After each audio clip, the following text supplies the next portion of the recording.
कापून काढू अशी धमकी आमदार आशिष देशमुख यांनी काँग्रेसच्या कार्यकर्त्यांनी दिली जाहीर सभेत. मी ऐकलं नाही, त्याच्याबद्दलची माहिती घेतो मी.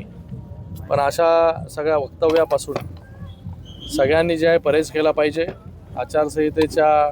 निवडणुकीची आचारसंहिता जी आहे आणि चांगल्या प्रकारे प्रचार लोकांपर्यंत विकासाच्या गोष्टी ज्या आहेत त्या पोचवल्या पाहिजे.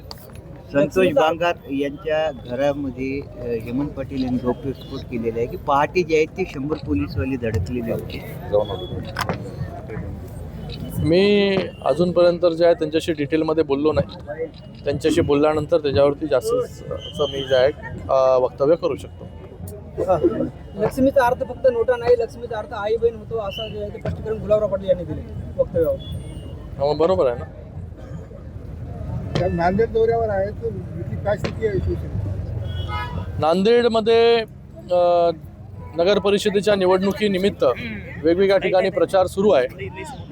कालपासूनच महाराष्ट्राच्या वेगवेगळ्या भागामध्ये प्रचार सुरू आहे. नंदुरबार, जळगाव, धुळे, नाशिक, आज पाथरी, परतूर असेल, मानवत असेल, त्याचबरोबर हदगाव, मुखेड, ज्या ठिकाणी शिवसेनेचा नगरसेवक देखील नव्हता, कधी नगराध्यक्ष पदाचं कधी शिवसेना लढली नाही, अशा ठिकाणी देखील मोठ्या प्रमाणामध्ये शिवसेना जी आहे ही निवडणूक लढते आणि लोकांचा उत्स्फूर्त प्रतिसाद आहे.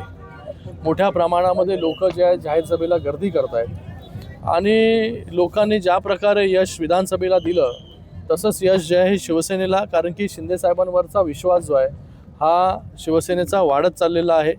शिंदेसाहेबांनी मुख्यमंत्री असताना ज्या प्रकारे कामं केली, लोकांना माहिती आहे की लोकांपर्यंत ज्या योजना पोचल्या त्या मुख्यमंत्री असताना त्यांच्या कार्यकाळामध्ये पोचल्या आणि लोकांचा वाढणारा विश्वास, लोकांना अजून विश्वास जो शिवसेनेबद्दल वाटून राहिलेला आहे.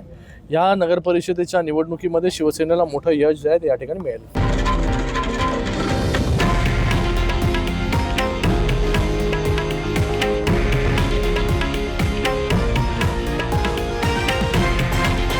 हे आहे देशातील नंबर 1 न्यूज नेटवर्क आणि आपण पाहत आहात TV9 मराठी, एकमेव.